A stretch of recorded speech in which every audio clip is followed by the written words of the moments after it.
దేవుడు అలా పడిపోతున్న వారి రిజల్ట్ కూడా అక్కడ రాస్తున్నాడు. ఏం రిజల్ట్ రాస్తున్నాడో చూడండి. అది ఒక్క క్షణంలోనే హఠాత్తుగా పడిపోను. కుమ్మరి కుండ పగలగొట్టబడినట్లు పడిపోయింది. ఎలా ఉంటదంట? కుమ్మరి కుండ పగలగొట్టినట్లు ఆయన ఏమీ విడిచిపెట్టగా ఏది విడిచిపెట్టకుండా దాని పగలగొట్టును. ఒక్కసారి ఆలోచించేయండి. ఏది విడిచిపెట్టాడంట. Now they are happy, they are enjoying, but the god is telling I don't leave any piece of the part. ఒక చిన్న ముక్కను కూడా నేను విడవనంటున్నాడు. అలాంటి వారిని నువ్వు రక్షించవా? అలాంటి వారికి నువ్వు వాక్యం చెప్పవా? అలాంటి వారి కొరకే కదా నా యేసయ్య రక్తాన్ని చిందించాడు. ఆయన రక్తంలో నీకు నాకు విమోచన ఇచ్చాడు. ఆ పడిపోతున్న వారికి కూడా ఇచ్చాడు. నీవు చెప్పకపోవడం వల్ల వాళ్ళు పడిపోతున్నారు. ఎలా పడిపోతున్నారంటే వాళ్ళు కింద పడితే ఒక్క ముక్క కూడా మిగలకుండా చేస్తున్నాడట. ఒకవేళ మీకు అర్థం కాకపోతే దాని కింద ఇంకా ఎక్స్ప్లెనేషన్ ఇస్తాడు. ఎలా ఉంటుంది వాళ్ళ పరిస్థితి చూడండి. పొయ్యిలో నుండి నిప్పు తీయటకు గాని, చూడండి, ఆ పొయ్యిలో నుంచి నిప్పు తీయటకు గాని, గుంటలో నుండి నీళ్లు తీయటకు గాని దానిలో ఒక్క పెంకైనను దొరకదు.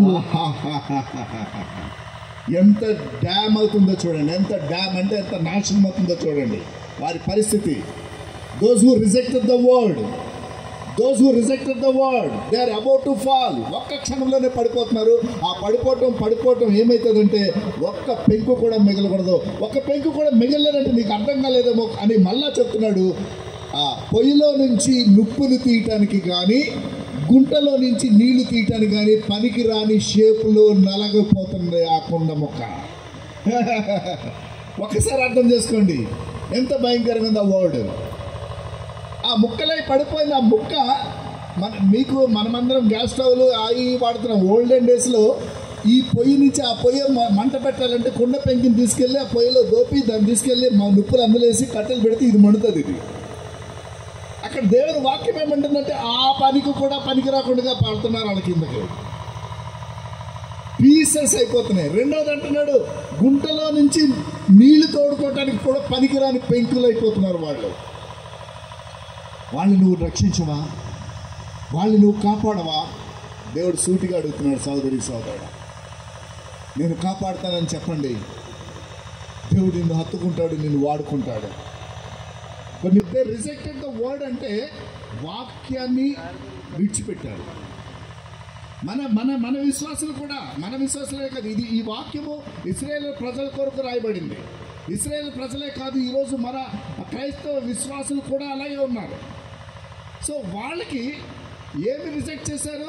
వర్డ్ ఆఫ్ ద గాడ్, దేవుని యొక్క వాక్యాన్ని విస్కరించారు. దేవుని యొక్క వాక్యాన్ని తిరస్కరించడం అంటే ఒక 5-6 మాటలు చెప్తాను నేను. దేవుని వాక్యము యోహాను సువార్త 1:1 ఏమైనా ఉందండి? ఆది యందు వాక్యం ఉండెను, వాక్యము దేవుడై ఉండెను. అర్థమవుతుందండి? సో నెంబర్ 1, వాక్యాన్ని తిరస్కరించటం అంటే దేవుని తిరస్కరించటమే, దేవుని రిజెక్ట్ చేయటమే. ఆది యందు వాక్యం ఉండెను, వాక్యము దేవుడి దగ్గర ఉండెను. వాక్యము రిజెక్టెడ్ అంటే వాక్యాన్ని విడిచిపెట్టారు, దేవుని విడిచిపెట్టారు. అండ్ రెండవది అదే ఆ యోహాను సువార్త 1:1 ఇంకా కిందకి వెళ్ళినట్లయితే ఆ వాక్యము దేవుడై ఉండెను, ఆయన ఆది యందు దేవుని యొద్ద ఉండెను, సమస్తమును ఆయన మూలముగా కలిగెను, కలిగి ఉన్నదేదియు ఆయన లేకుండా కలుగలేదు, ఆయనలో జీవం ఉండెను. చూడండి, ఆయనలో జీవం ఉండెను.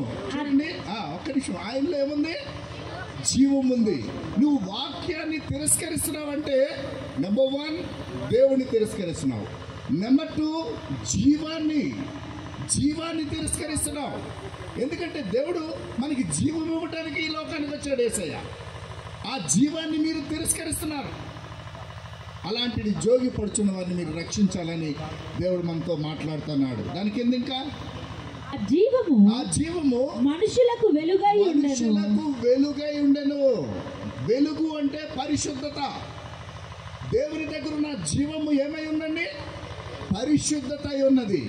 If you rejected the word, నీవు హోలీనెస్ కూడా విడిచిపెడుతున్నావు. పరిశుద్ధతను కూడా విడిచిపెడుతున్నావు సోదరి సోదరుడు. అవును, దేవుడు ఈ రాత్రి ఎన్ని విషయాలు మనం నేర్చుకుంటున్నాం. దేవుని దగ్గర ఉన్న వాక్యాన్ని విడిచిపెడితే దేవుని విడిచిపెట్టినట్టే, దేవుడి దగ్గర ఉన్న వెలుగుని విడిచిపెట్టినట్టే. ఆ వెలుగు అంటే పరిశుద్ధత. అది నీవు కోల్పోతున్న వారిని రక్షణలోనికి నడిపించడానికి పని చేయవా అని దేవుడు అడుగుతున్నాడు. అవును ప్రియులారా, అదే యోహాను సువార్త 1:14 చూసినట్లయితే ఆ వాక్యము శరీరధారి అయి కృపాసత్య సంపూర్ణుడుగా మన మధ్య నివసించెను. ప్రియులారా, వాక్యము తిరస్కరించావు. ఆ వాక్యము designed into the Jesus shape. ఆ వాక్యము శరీరధారిగా ఈ లోకానికి వచ్చాడు ఆయన. అది నువ్వు ఎవరిని రిజెక్ట్ చేస్తున్నట్టు? ఇప్పుడు యేసయ్యని రిజెక్ట్ చేస్తున్నావు. అలాగ జోగి పడుచున్న వారిని మీరు రక్షించడానికి వెళ్ళవా అని దేవుడు అడుగుతున్నాడు. యేసయ్యని రిజెక్ట్ చేస్తున్నారు. ఇంకా కొంచెం ముందుకు వెళ్ళిన తర్వాత యోహాను సువార్తలోనే ఉంది, 14:25 ఎక్కడ ఉంది చూడండి. అందులో ఆదరణకర్త అనగా తండ్రి నా నామమున పంపబో పరిశుద్ధాత్మ సమస్తమును మీకు బోధించి నేను మీతో చెప్పిన సంగతులన్నిటినీ మీకు జ్ఞాపకము చేయును. చూడండి, ఎవరిని రిజెక్ట్ చేస్తున్నావు? ఇప్పుడు యేసుక్రీస్తు తరపున వచ్చిన ఆదరణకర్తను నువ్వు రిజెక్ట్ చేస్తున్నావు. పరిశుద్ధాత్మ దేవుణ్ణి రిజెక్ట్ చేస్తున్నావు. కనుక ప్రియులారా, చూడండి ఎన్ని వాక్యాన్ని రిజెక్ట్ చేయడం ద్వారా ఎన్ని రిజెక్షన్స్ వస్తున్నాయి. నెంబర్ 1 దేవుని రిజెక్ట్ చేస్తున్నారు. నెంబర్ 2 వెలుగుని, ఆయనలో ఉన్న పరిశుద్ధతను రిజెక్ట్ చేస్తున్నారు. నెంబర్ 3 శరీరధారికి వచ్చిన యేసయ్యని రిజెక్ట్ చేస్తున్నారు. నెంబర్ 4 ఆయన వెళుతూ పరిశుద్ధాత్మ దేవుడిని మనకు అనుగ్రహించాడు, అది కూడా మీరు రిజెక్ట్ చేస్తున్నారు. ఎవరు పడిపోతున్నారు ఇప్పుడు జోగుకుంటూ? ఈ 5 ఈ 4 పడిపోవడానికి సిద్ధంగా ఉన్నారు. అలాంటి వారి కొరకు యేసుక్రీస్తు నిన్ను నన్ను ప్రేరేపిస్తున్నాడు. మనము వాళ్ళ రక్షణలోనికి నడిపించాలని దేవుడు ప్రేరేపిస్తున్నాడు. అందుకొరకే నేను ఊరూరా గ్రామానికి తిరిగి రక్షణ మార్గాన్ని ప్రకటిస్తున్నాను. మత మార్గాన్ని ప్రకటించడం లేదు. మతంతో మనకి పని లేదు. యేసుక్రీస్తు సర్వమానవాళి పాపాల పరిహారం కొరకు వచ్చాడు. కానీ ఒక ఇంగ్లాండ్ దేశానికో, ఒక చైనా దేశానికో, ఒక బర్మా దేశానికో రాలేదు ఆయన. ప్రతి ఒక్కరి కొరకు వచ్చాడు. ప్రతి దేశ వాసుల కొరకు వచ్చాడు. ఆ సత్యాన్ని మనం తెలియజేయాలని ఈరోజు నేను మీ ముందుకు ఈ వాక్యాన్ని తీసుకుని వచ్చాను నేను. అంత మాత్రమే కాకుండా యోహాను సువార్త 5:24 చూసినట్లయితే మరణంలో నుంచి జీవంలోనికి దాటింపచేయు వాడిని మీరు తిరస్కరిస్తున్నారు. మరణంలో నుంచి జీవంలోనికి దాటింపచేయవాడిని తిరస్కరిస్తున్నారు. ఎవరైనా? యేసుక్రీస్తు వారు. అవునండి, నేను ఒక పాపిని, నా పాపములతో నేను మరణించిన నన్ను ఆయన జీవంలోనికి దాటిస్తున్నాడు యేసుక్రీస్తు. అందుకొరకే ఈ లోకానికి వచ్చాడు. అవును సోదరి సోదరుడా, ఈరోజు ఈ వాక్యం వింటున్న మీరు జోగుచున్న వారిని రక్షించడం కొరకు వెళ్ళరా? మొదటి స్టేట్మెంట్లో ప్రాణం పోగొట్టుకున్న వాడిని కాపాడు అని అన్నాడు. రెండవ స్టేట్మెంట్లో నాశనానికి జోగుచున్న వాడిని కాపాడమన్నారు.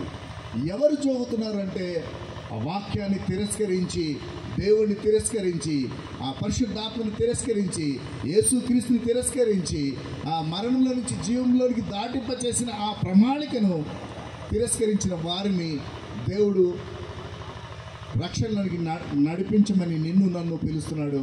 దేవుడి మాటలు దీవించును గాక.